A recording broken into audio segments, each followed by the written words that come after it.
Зордук, зомбулук жана ала качуу бул азыркы биздин жашоодогу эң эле актуалдуу темалардын бири. Негизи эле зордук, зомбулук деген эмне? Бул адамдын эркин чектөө, анын үстүндө бийликке ээ болуу жана башкаруу максатын көздөгөн системалык түрдө кайталанып туруучу адам эркине каршы физикалык, психологиялык, экономикалык жана сексуалдык мүнөздөгү таасир этүүчү актылар. Бириккен Улуттар уюмунун статистикасы боюнча үй-бүлөдөгү зомбулуктун курмандыктарынын 80%-ын аялдар түзөт.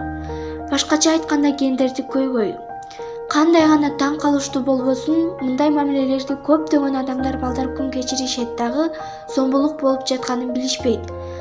Мамилелерде сүйүү, ишеним, өнөктөштүк жок болуп, алардын ордунда бийлик, башкаруу, зомбулук жашоодо. Бул мамилелер бир адамдын экинчисине болгон кемсинтүүсү, тарбиялоосу, чектөөсү менен мүнөздөлөт. Үй-бүлөдөгү зомбулуктун 4 түрү бар: физикалык, психологиялык, экономикалык жана сексуалдык. Биринчиси физикалык зомбулук. Бул көбүнесе үй-бүлөдө башталат дагы дароо эле жат нерседей туюлбайт. Дайыма эле уруп-сабоолор менен коштолбойт. Бардыгы кичинекей нерседен башталат, тарбиялоо ыкмаларынын эркиндикти чектөөдөн. Мисалы, албетте биз теңбиз, бирок баары бир эркек деген эркек да.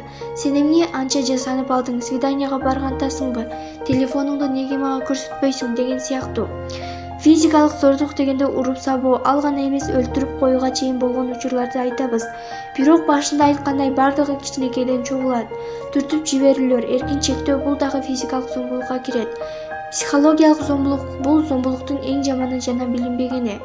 Психологиялык зордук, мисалы, мен курбуларым менен жумуштамын, кечирээк барам. Мен эмне үйдө ачка отурайынбы, тамак жасабайсыңбы, тентибей, азыр үйгө келгиниң болбосо өзүм алып кетем. Ушинтип адамдын кадырын кетирүү менен коштолуп турган туушкандардан изоляция ыкмалары колдонушу мүмкүн. Экономикалык зомбулук. Андан ары көбүнчө зомбулуктун башка формалары дагы аралашат. Аларга экономикалык зомбулук кирет. Мында агрессор адамдын финансы каражаттарын көзөмөлдөп, дайыма отчет алуу деген көрүнүштөр байкалат.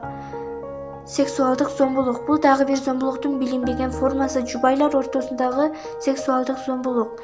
Биз мыйзамдуу түрдө никелешкенбиз. Бул жерде эч кандай мыйзам бузуу жок деп адамды кордоо болбойт.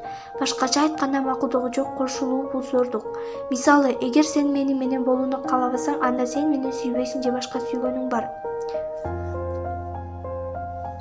Зомбулук учурунда адам агрессордон коркот, өзүнүн кызыкчылыктарын коргой албайт, максаттарына умтулбайт. Конфликт болгон учурда дайыма себеп болот, ал эми зомбулукта себеп жок. Дагы бир зомбулуктун түрү — бул балдарга болгон зомбулук, мектептеги зомбулук. Мектептеги зомбулук ар бир өлкөдө бар, анын ичинде Кыргызстанда дагы миңдеген окуучулар бул кордукка кабылып келүүдө. Баланы мындай жаман нерседен коргоо ар бир адамдын, мугалимдин, ата-эненин, укук коргоо органдарынын милдети. Айрым балдар же кыздар курдаштары тарабынан куугунтукталган учурлар сейрек эмес. Кээ бир балдар өтө ташбоор келип, өз теңдөөлөрүн ырайымсыз кордогондордо кездешет. Албетте, ар бир класста шылуун лидерлер болот. Мындайлардын көбүнүн ою бирдей: бизге пайдалуу болсоң, биз айткандай жасасаң, акча берип турсаң, каршы чыкпасаң, эч кимге айтпасаң, анда биз сени кабыл алабыз. Антпесе таяк жейсиң, шылдыңга каласың, ал гана эмес, сени же сенин үй-бүлөңдү өлтүрөбүз дешет. Эгер бала шылуундардын айтканындай боло албаса, ал баш ооруга айланат, көңүлү чөгөт, мектепке баргысы келбейт, окуусу начарлайт. Жана түрдүү оорулар кичинеден күчөйөт. Окуучуга болгон зомбулуктун түрлөрү: эмоционалдык, физикалык жана сексуалдык.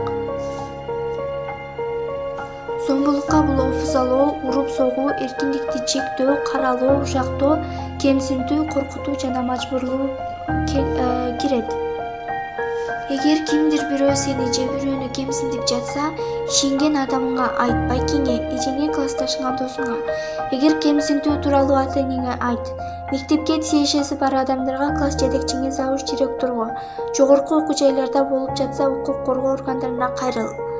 Зомбулукка каршы нааразычылыгыңды билдир.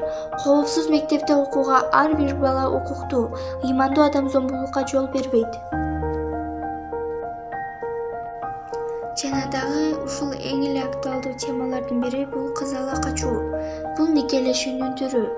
Кыз ала качууда куда түшкөн кызга калың төлөөгө каражат жетишпесе, бир аз калың төлөнгөндөн кийин жигит кыздын макулдугу менен кызды ала качкан.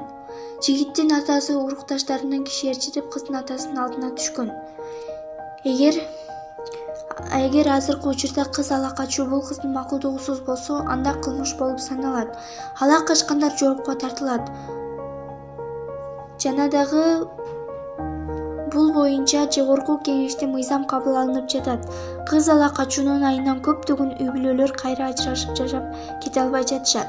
Жана дагы ушул кыз ала качуунун айынан көптөгөн кыздар өзүнүн өмүрү менен кош айтып өздөрүнө кол салууда.